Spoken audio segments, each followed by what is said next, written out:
Hello, and welcome to the New Beginnings podcast. Today, special guest, Brendan Trojan. My name is David Ingram. Hello, Brendan. How you doing today? Good. Thanks for having me. Thank you for being here. Well, this is a really special opportunity and great guest. I'm super excited about presenting Brendan to our community. Brendan is a magician, among other things, and so it's great to be able to. I was at Brendan's show, and that's how we met. Man, what a incredible show! It was for veterans, and man, it was just a very touching show, and absolutely mind blowing as well. It was quite amazing. So thank you for that. So today we want to get to know you, Brendan, and get to know a little bit about you. And our podcast is always where did you come from, what's going on now, and where are we going. And so for my magic trick for you today, I have one prepared. I did not tell you this, but for every guest speaker, we give you an opportunity to go on a complimentary cruise or 8-day resort. So wow. That was my surprise for you today. That's a good trick. Yeah. It's a good trick. Yeah, this is a great trick, right? Yeah. So now you get to up it. Yeah, so anyways, it's a 4-day cruise. You can do 4, but you can extend. And then it's 8-day resort. So you pick one of the two. Awesome. And you go, you have a great time. There's nobody's gonna pull you aside to talk to you or anything like that. You just go have fun. Yeah. And you just pay taxes on it. So either one you want, you just pay the taxes. So it's about a $6,000 value. You do have to get there. Yeah. Now, if you want to find some magic trick to get there, go ahead and do that. But you do have to get there. But once you're there, you have a great time. So we raffle this off to all of our viewers once a month. Awesome. So if you're watching this, you want to win the either the cruise or the resort, just in the comments say cruise or resort, and at the end of the month we'll raffle that off.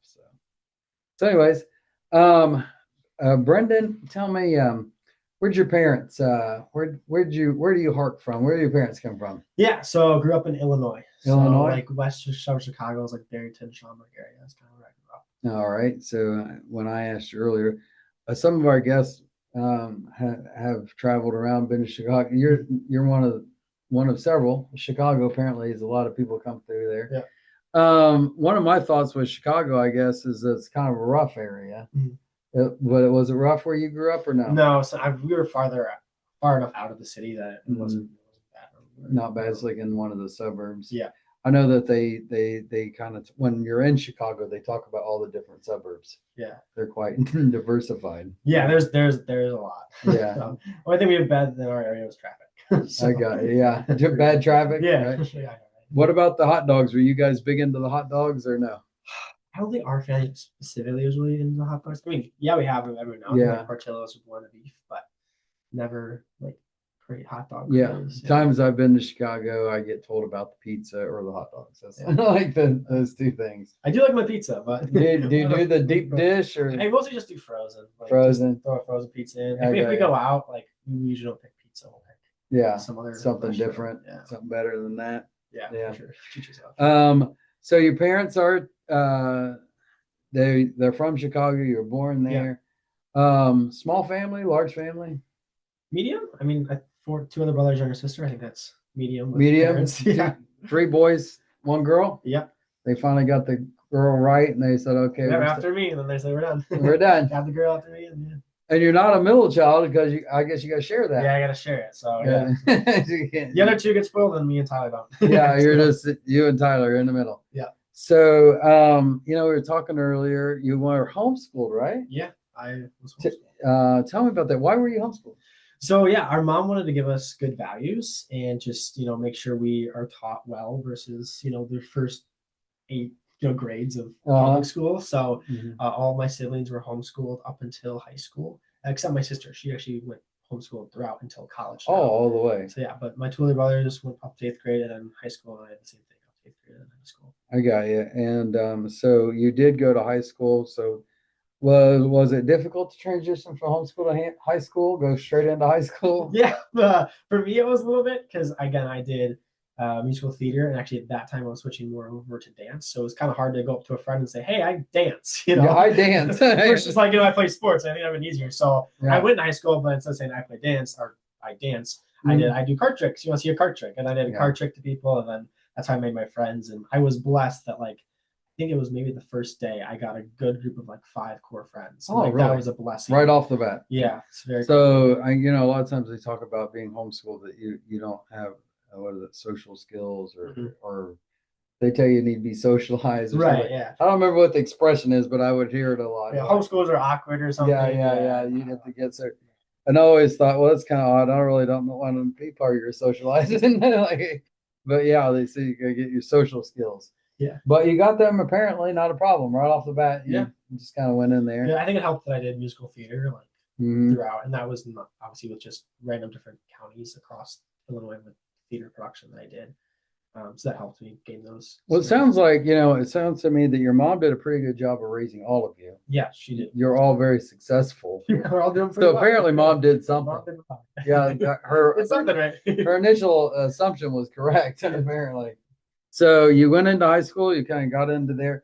Now, you were on shows and you were performing. You're very young. How old were you? Did your first performance? Oh, first performance. For musical theater, maybe like we had these little, 5 or 6, we had these little classroom stuff. But I think when I was 8, I was able to be in the plays. Because I think the plays were like 8 to 18 was how big could be that. So then I was in, I think The Hobbit was my first one. It was like The Hobbit musical, which is a big one. Like The Hobbit that musical. to be your first one. Right? Yeah, at 8 years old. Yeah. So mom, homeschooling you got you involved in theater and stuff like that early on, it sounds like. yeah. So yeah, very early on, I was the performer, the creative person in the family. Yeah.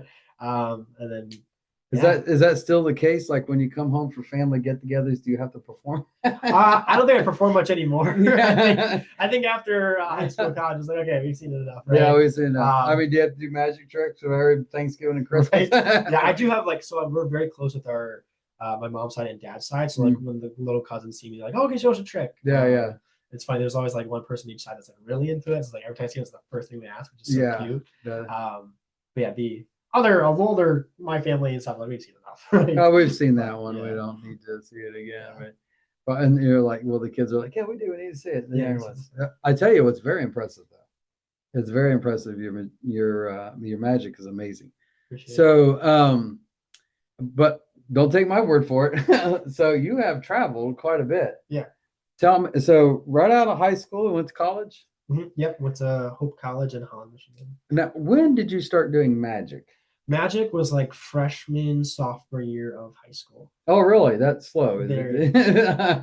I figured at 5. So you started. And I did my shows, here and there when I was younger, really? like just the family. But like my first actual paid gig that someone I did not know hired me for was like freshman, sophomore year. Yeah. Okay. Wait. So at your 9th grade, you're getting paid to do magic. Paid to do magic at 9th grade. High school. That was bonkers to me. I think, who paid you? I still remember it, and they basically, it was a kid's birthday party, and I was supposed to do magic on the train as we went to this pavilion. So it was like a train thing. So I did magic on the train. We stopped at this little place to eat. They had a nice little area set up, and then I performed magic under the pavilion, and then I did it on the way back as well. And that was that's like a crazy first one. Yeah, right.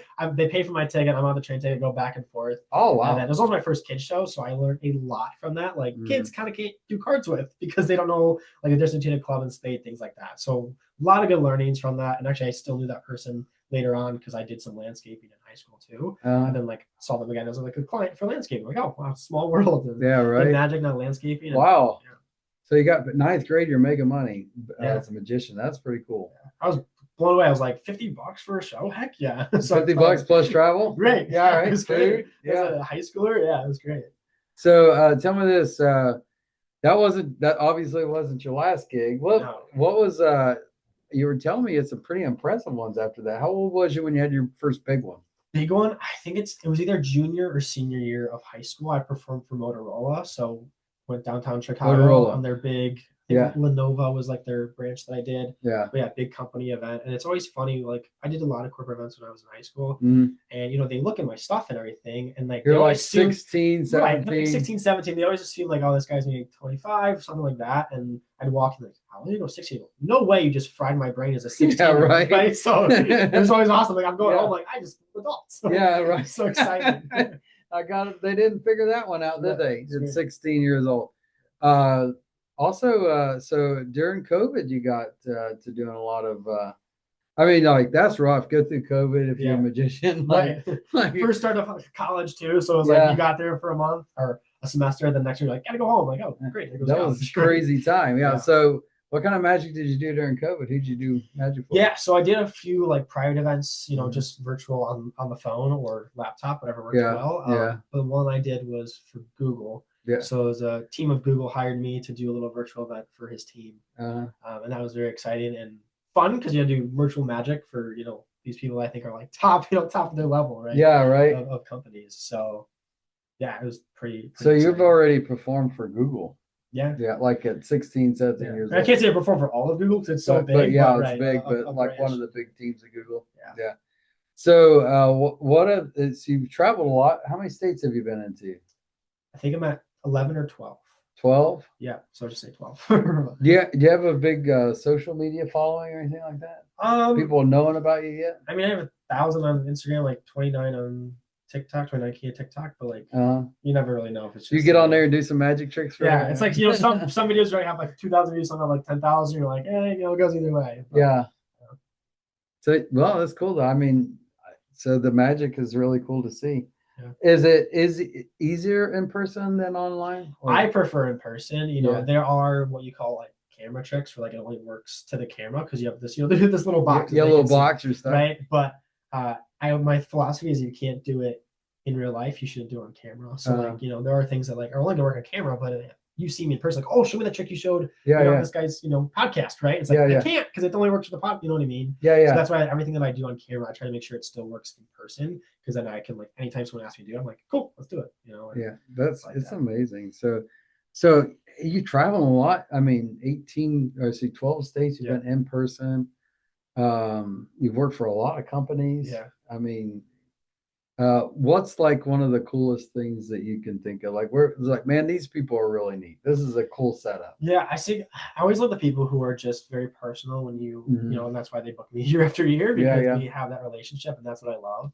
I think the most recent cool event that I did was we were in West Virginia and it was a company event for Edward Jones and we did and their families were also there for like because they had a retreat. Yeah, so But some of their families were there. So it was not only like the 70s, 80s show adults who worked for him, but there was also then some kids. So we had like the front row was like maybe 20 kids, and then you had all parents behind them. And we did close up magic just for the adults during like their cocktail hour dinner, and then the show for everybody. But why that show was also awesome was because we got stranded there. Oh, that sounds like really bad. Yeah. We were about to leave and there was a flash flooding. So like we were on top of the mountain, so we couldn't actually leave West Virginia.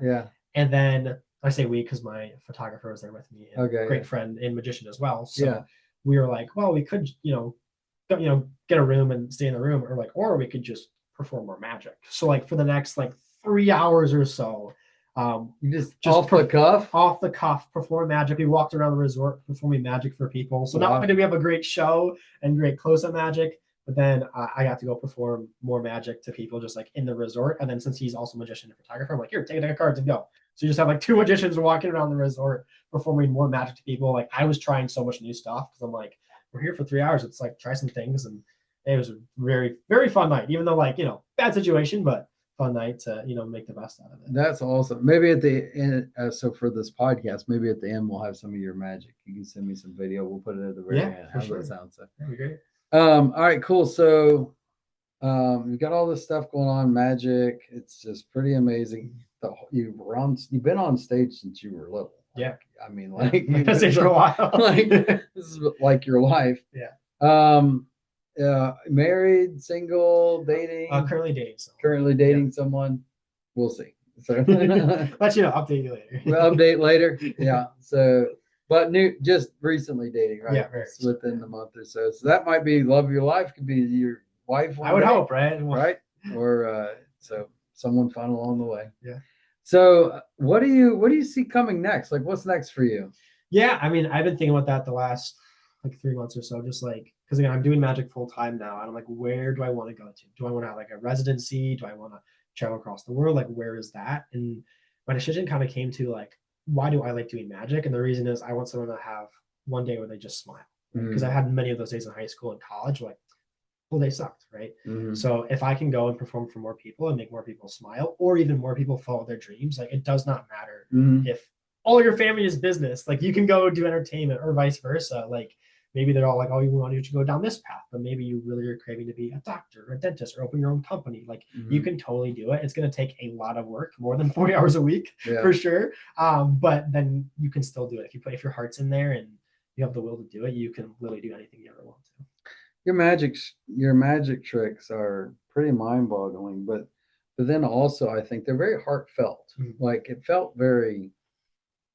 It's not just a trick, but it was like a message. Yeah. Do you do that often in your shows? Do you carry a message like that, or was that? Yeah, because I used to, it used to be like, especially high school, it used to be like trick, trick, trick, trick, trick, right? You're just doing tricks Mhm. throughout it. And now I Yeah. try to gain more of like a theme. And my show is kind of taking this like imagination theme because Mhm. like magic is impossible, right? But I figured out ways to make it look like I'm reading your mind or make this and that look like Yeah. look real. And I think that message is so powerful of like, I can't actually do this, but I made it work. So why can't you make your thing work? Like you got it. Like you Yeah. just got to put it in. And I do talk about it with the big Rubik's Cube trick I do. That is like my message piece at this sense where I'm passing out the cubes, they're all shuffling it. Oh yeah, that was so amazing. Yeah, it makes this big, like, lovely bird picture now. I mean, I won't ask you how you did that because you're not supposed to reveal. Right. But wow, that was amazing. With the different Rubik's cubes, and then the beautiful picture on the backside of that. Yeah. I mean, there was a lot of it. I was like, I had no clue how you just did that. It was, but you had a message. There was veterans. It was a veteran event, and so your magic did kind of have a theme of veterans. Yeah, and it was really amazing. Do you tailor them to each group? Yeah, like I try to make every show unique to like who is there because I mean I could have the same show for every client and like sure maybe some of the tricks are the same but how I word it's differently because like maybe you guys just want more mind reading so maybe I dive a little bit into that side or the close-up side or like the veterans event like I was just touched by all the stories I heard before my show so like I'm in the back like tearing up a little bit from all these stories then I got to go perform like great so like then I'm performing and having fun but then I the message that I do in every show of follow your dream like I shift a little bit more toward them is like I can't do this stream without you guys. Like, and that's why I got a little emotional on stage. Yeah. Because I mean, impact people is because of everything they have done. So. Yeah, you could definitely tell your heart in the a pastor gets up. I've been a missionary most of my life. A pastor gets up, Holy Spirit's with them. He's anointed them. He speaks through them, to the crowd. I felt the same thing with you when you're doing your presentation, your magic. It was inspiring. It was definitely not cheesy in any way. It was very thought provoking, and so your heart really comes out in your performance. And, my heart sometimes dictates a bit too much. I talk too much, and I'm like, "This is the script," and then you just, I kind of go off on tangents. And then I noticed you went around to different tables. Yeah. And doing magic tricks that like close up. You were saying. So, do you have a particular trick that you enjoy the most? I don't know, to be honest. I mean, I do so many different types of, cards, coins, Rubik's cubes, right? All that stuff. So I think I love them all just because I like the variety. Like same thing like theater. Right? I did all these different theater shows, all these different dances. Like the same thing with magic. Like I love all of it, and there's not one path that I'm like I'm gonna go down this path. I just like performing for it. I think sometimes my favorite tricks are the one where like I'm out of tricks. Like the night where I was there for an extra 3 hours. I'm like I have done 2.5 hours already because of like what they hired me for. Now I'm in 3 more hours. I'm like, so the last like hour or two, like I'm just trying new stuff. And sometimes that's so fun because you like remember something from years ago, like I haven't done this in a long time. Try or like, I wonder if I can make this happen because they're not looking. And then you do it and then they get fried. I'm like, that's so fun. Just like off the cuff, like let's see what we can make happen. Well, that's awesome. Let me ask you just one more question. If there was a little boy out there homeschooled by his mom, just getting ready to go into high school, what would you want to tell that little boy? There's probably so much. I think it doesn't matter what you like, what you want to be. I think all that matters is that you know who you are. And obviously in high school, like you're still trying to figure that out. But like first year of high school definitely was terrible. Like I hear other people's what they'd say to me and stuff, and like it just rocked me. But especially now, it's like I will go do anything, like randomly perform to someone who I've never met before. Like sometimes I'm just like walking in the street and I'm like, what if that person gets used to magic right now and then go over and just like do it? Because it's Mhm. like I know who I am, and people can say whatever hate comments they want, or in the videos like, oh, I know how you did the trick. Like it Uh, just doesn't get to me more because I love who I am, and I hope anyone who goes into high school, obviously that's a crazy time to do all that transition and stuff, yeah, but yeah. that they know that like they are made perfectly just who they are, and they don't have to Um, change anything about I think that would be good advice for anybody at any stage of life, right? Man, that's awesome. I appreciate you sharing that. them. Yeah, thanks for asking. So, do you have any magic? I didn't ask you to do any No, I magic. didn't. We What could try something. do you want to try? I totally forgot my deck of cards, but I have my wallet here, so maybe there's All something. right. Maybe there's something inside of here as I get it I'm out. putting him on the spot right now On the for some spot. magic. So let's see if we can do anything. Oh, cool. I have 2 cards in here, so I'm gonna try some with 2 cards. All right. Would you like a 4 or a 7? Which one would you prefer? I'm gonna go with the 7. Go with the 7. Okay, so here's what I'm gonna do. I'm actually gonna give you the 4 first and try to get this 7. Okay. Yeah. He's ripping it up. I don't want to do the whole card because that's a lot. How would you handle this for me? All right. That's right. All right. Get rid of the 4 over here. All right. So try to get this 7 inside your hands. Okay. If I do the whole thing, that would be Yeah. a lot. That'd be a lot. Okay, here we go. All right. This is the fun part. He just swallowed the card. What the heck? That's the 4. And what do you have then? What? The 7. Wow, that's amazing. Thank you for that. That's probably one of my fun ones. I like don't. that one a lot. If you're in the comments, if you figure that out, let me know because I have no clue. I'm gonna watch it back. Like, did he flash? Did he? No, like Did I that show is anything? amazing, amazing. Well, Brandon, thank you so much, Brendan. No worries. Thank you so much for coming out. It's our request that at the end of the at this interview, we'll have more times to get together, but for the end of this one, would you mind closing us out in prayer? Yeah, I'd appreciate that. Yeah, for sure. Dear God, I thank you for David and having me out on this awesome podcast, and I love what he is doing and trying to share not only his story but other people's story to hopefully impact someone in their life, because there's obviously a lot of suffering in this world, and he is shedding a light by what he is doing and bringing other people to share their lights too, that hopefully someone out there is going to hear this and again make their day slightly brighter, or just know that they can do it and keep going and accomplish anything they want. So thank you again for this happy relationship that just formed, where he just met me after the show. We talked for 20 minutes and all these lovely connections happened, and now we're going to be good friends for the rest of our life. So thank you so much. In Jesus' name, amen. Amen. Amen. Thank you so much, sir. It's been great. Thanks for having me. We'll see you again soon. And so I have no clue how you did this. You got no clue how I did that, but enjoy your cruise or resort. Thank you so much. All right. And thank you for watching.